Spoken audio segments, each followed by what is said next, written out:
that you're the first person in the state of Tennessee that utilized administrative expungements? Yeah. Oh, it was fantastic, and it was a great feeling. It's the only disease I know of that because you had it, you now have a record, something that doesn't have to follow me all of my life. Yeah. Hello and welcome to the Litson Podcast Studios, home of the RxLaw Group. My name is Matt Gibbs. I'm a healthcare regulatory attorney here at Litson. Honored to be joined today by Dr. Kevin Hartman. Dr. Hartman, welcome. Thank you. Appreciate you having me, Matt. Thank you for joining. So we're going to talk a little bit about your background. You come from a very niche place in the pharmacy world. We're going to get to this in the 340B landscape. Okay. But before we get there, you started as a pharmacist. Graduated from the University of Tennessee College of Pharmacy in 1994, and my dad's a pharmacist, my brother's a pharmacist, and I immediately went to work for my dad in an independent pharmacy here in Nashville for several years, and then eventually, several years later, he sold that business. I went to work for CVS, then Eckerd, so I worked in the chain pharmacy world for a few years. And then in 2001, decided to kind of venture out on my own and try to start my own independent pharmacy business. When I went to work for the large chain, it was in the late 90s, and I really thought that, the day of the independent, especially in a large city like Nashville, were kind of numbered. Because the independents were competing with stores that were open 24 hours a day, and they had multiple drive-through lines, and there were all these things that the chain pharmacies were doing that the independents could not do. And so I thought, well, now's the time to go to work for a chain. And I had a 3-year non-compete. I worked for the chains for 3 years. And over that 3 years, what I saw was that there is actually a place, in my opinion, in 2001, that there was a place for an independent pharmacy with certain patient populations, because there are a lot of things the chains do great, but then there are some things that they don't do so well.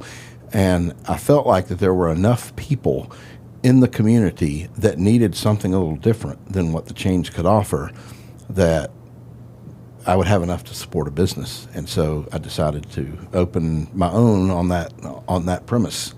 And that proved to be correct. Can you give me an example of something the chains do well and an example of something that the independents fill the gap with? So, if I'm in a different city and I go to a Walgreens in Nashville typically, and I'm in a different city, and it's a Saturday afternoon at 4 o'clock, it's probably pretty easy to get my prescription transferred to that store and filled there.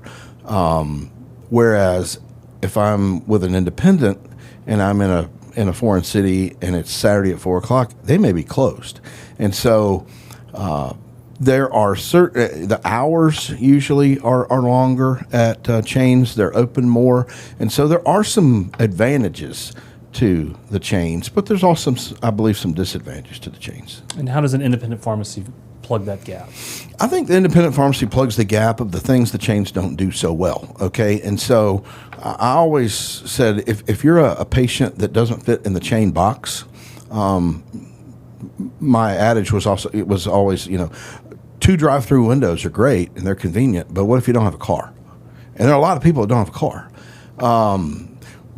What if you're a patient that takes 20-plus medications and needs some significant time with the pharmacist, or some extra care? Maybe you need delivery. There are things that the chains just don't do that the independents, I believe, can fill the gap. You are now located in how many states? We are in 6 states currently. And how many stores? 10 stores. 10 stores in 6 states. Yeah.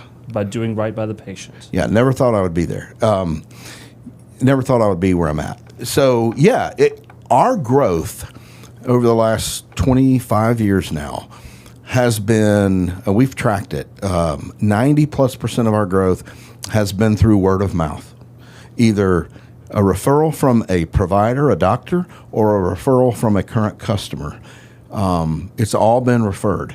And so my job is to do what I can to take care of the patient and take care of the customer in the best way possible. And if you do right by them, you can't help but grow.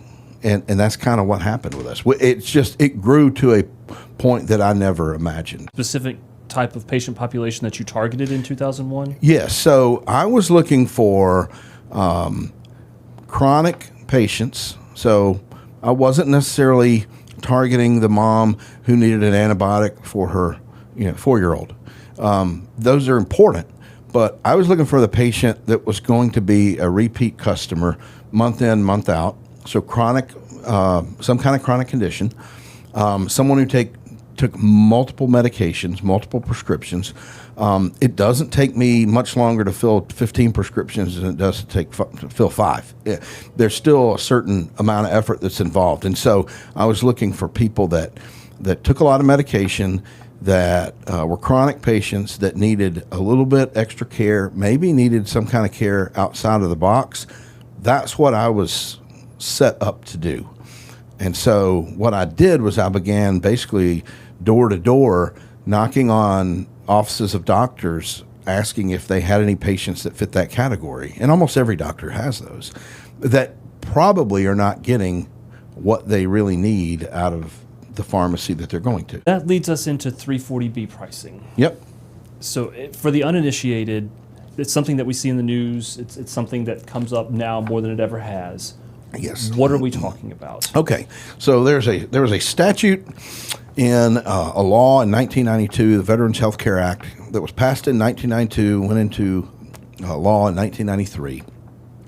And that statute basically said that certain types of healthcare providers that provided for a significant portion of population that was either uninsured or low income, that those healthcare providers, and there's a list of those types of providers in the statute, that those providers could then start purchasing drugs under this new program called 340B, which the drug manufacturers, had to start offering a significantly lower price to those covered entities, those healthcare facilities.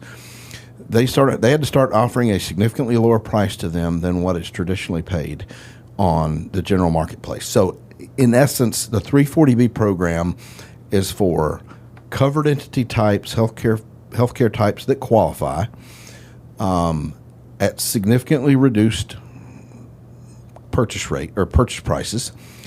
And the statute is intended for those healthcare types to be able to grow their services, but not have to do it on the back of taxpayers. Just the absolute explosion. Yes. Of 340B pricing. Yes. It's nearly $100 billion concept today. Yep.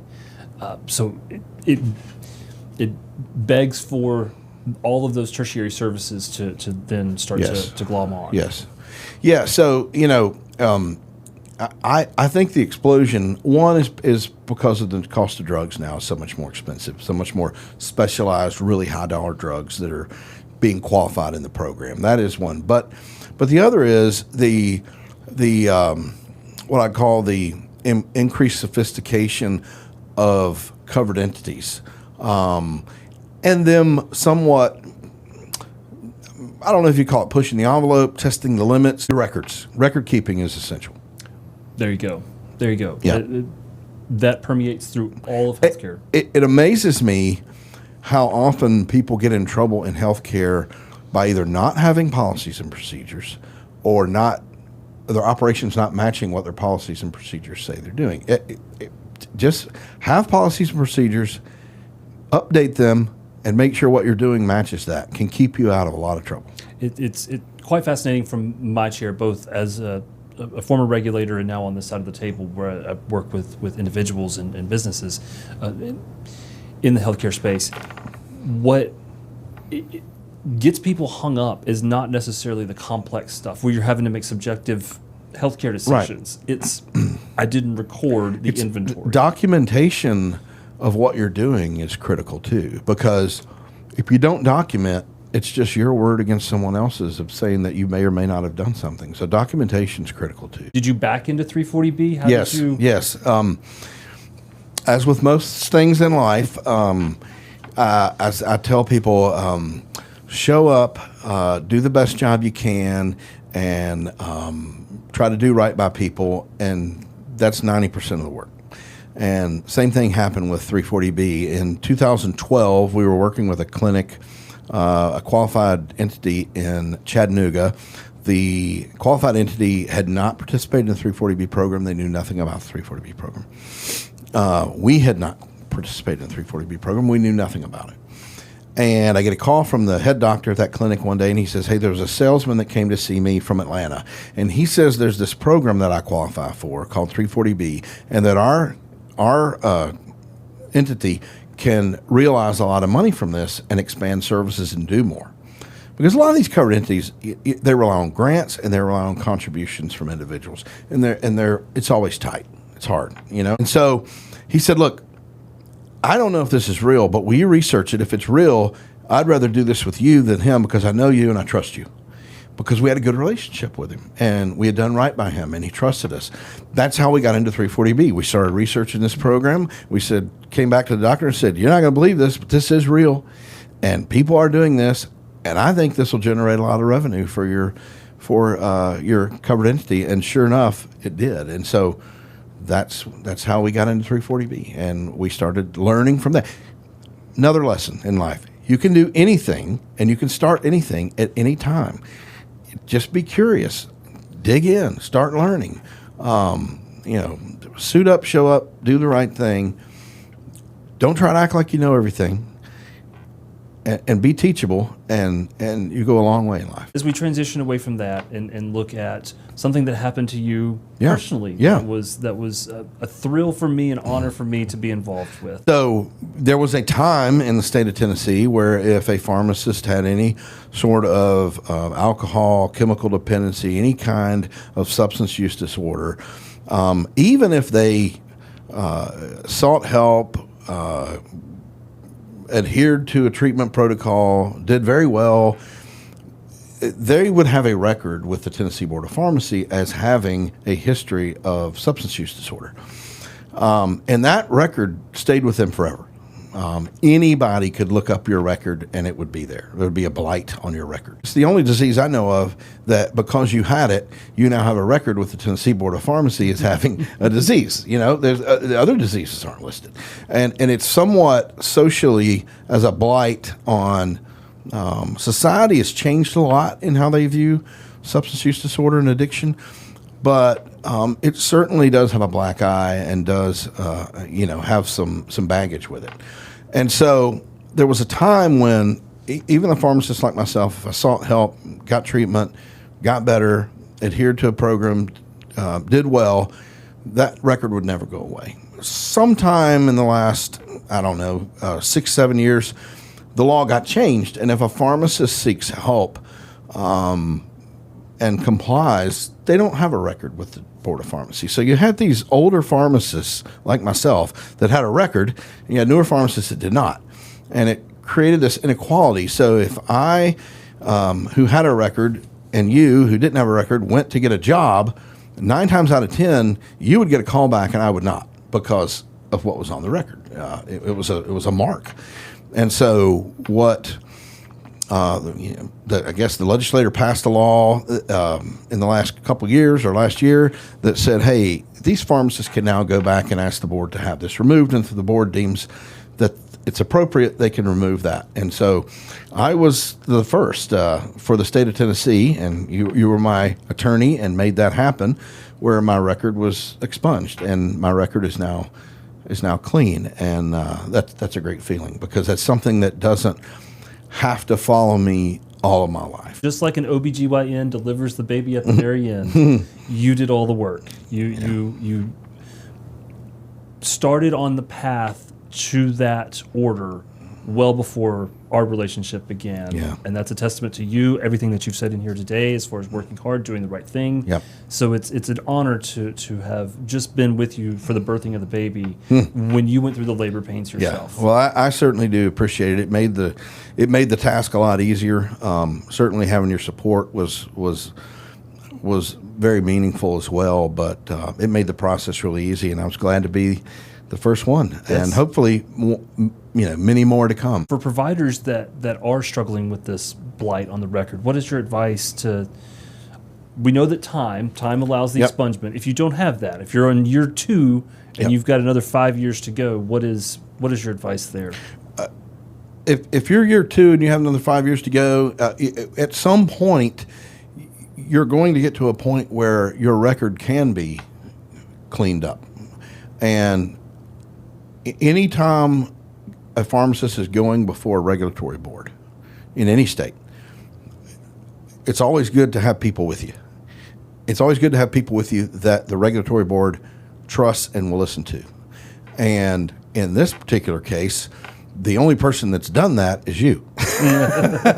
So you want someone that they trust. It was very clear when we went before the board, they'd worked with you before, they trusted you, you had a good rapport with them, but you've done this before. And that is a much better recipe for success than just trying on my own.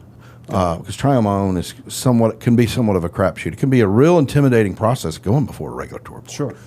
So I always advise you to have as many friends as possible. How do you encourage that person? The time will go by a lot quicker than you think.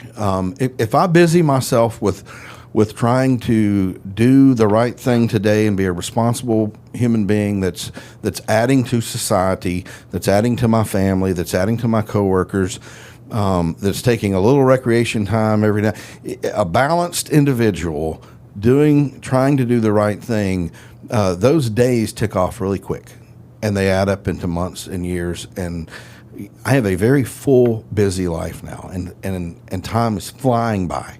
So, look, I can't do anything about what's going to happen 3 years from now, but I can do something about it today that's going to have an effect on what happens 3 years from now. I only have today. Do what I need to do today. Tomorrow will take care of itself. That's profound, and it's a great way to end.